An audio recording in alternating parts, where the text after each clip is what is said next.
हमारे इस चैनल मैथिली गंगा को लाल बटन दबाकर सब्सक्राइब करें व घंटी के निशान का बटन दबाएं ताकि सभी नए वीडियो आप तक तुरंत पहुंचे बिल्कुल मुफ्त।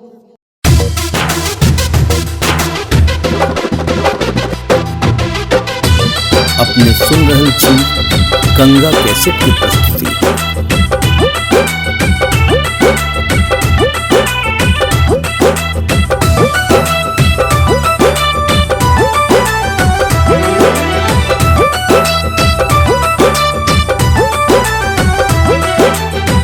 बड़े घर के बेटी हई चले जाई गोली, बड़े घर के बेटी हई चले जाई गोली, झाका जाने से हमरा चोली में, हमरा चोली में मिथिला के बेटा छियै टांग के लजेबौ तोरा डोली में, मिथिला के बेटा छियै टांग के लजेबौ तोरा डोली में, डोली में।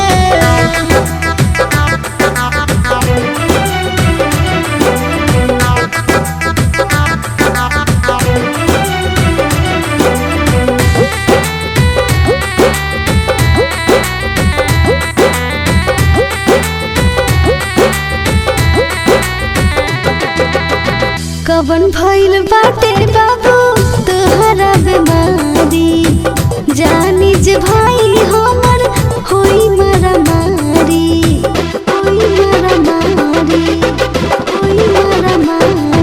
हो भाई के गिरानी हम तोरा समझा देबौ, जद जदी बोले तो चटकन चला देबौ, चटकन चला देबौ। ऐसे जे करबत जइब पिटाई, तब बड़े बाटे तहरा बोली में, तहरा बोली में। मिथिला के बेटा छियै टांग के लजेबौ तोरा डोली में, मिथिला के बेटा छियै टांग के लजेबौ तोरा डोली में, डोली में।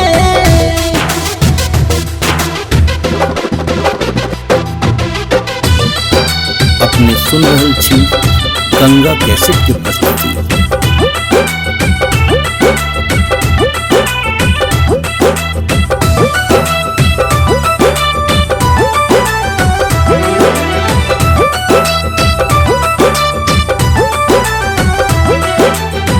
तू ही कबारा एगो जिला जवार में, ढेर देखले बानी तोहरा जैसन बिहार में, ढेर देखले बानी तोहरा जैसन बिहार में। शामिल छै नाम हमर सुन रंगदार में, बोलते न कियो दरभंगा बाजार में, भंगा बाजार में। तोहरा जैसा लइका के नाच नचा दे, मिल जाए बजा दे हमरा टोली में, हमरा टोली में।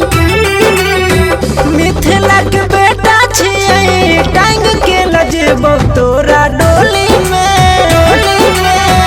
मिथिला के बेटा छियै टांग के लजेबौ तोरा डोली में, डोली में।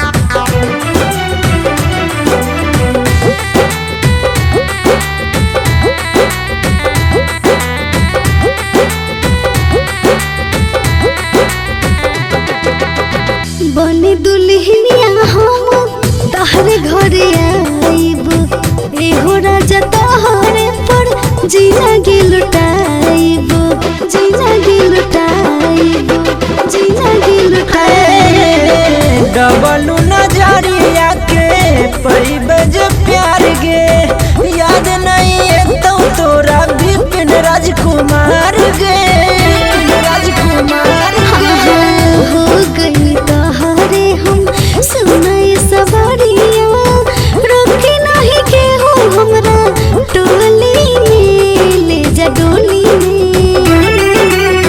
मिथिला के बेटा छियै टांग